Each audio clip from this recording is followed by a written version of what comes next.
ગુજરાત બોર્ડની ચૂંટણીમાં શાળા સંચાલકની બેઠક પર ઉમેદવારીને લઈને વિવાદ થયું છે.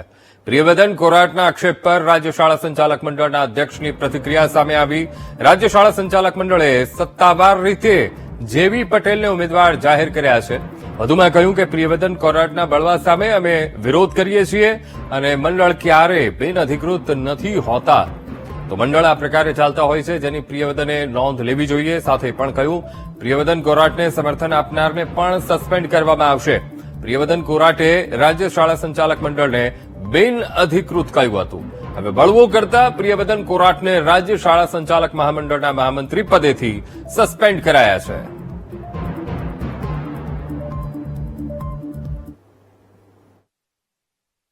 ગુજરાત માધ્યમિક શિક્ષણ બોર્ડની શાળા સંચાલકની એકમાત્ર બેઠક પર રાજ્ય શાળા સંચાલક મહામંડળે એના અધિકૃત અને સત્તાવાર ઉમેદવાર તરીકે ડોક્ટર જેવી પટેલને પસંદ કર્યા અને એમના નામની જાહેરાત કરી.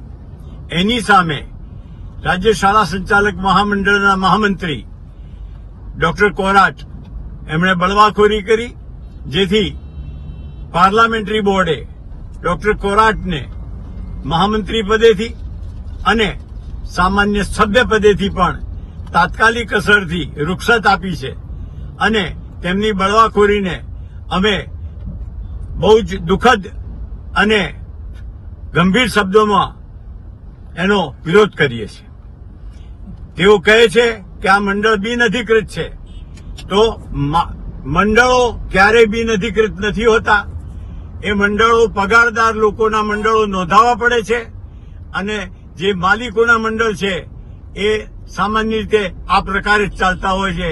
એમની એમણે નોંધ લેવી જોઈએ.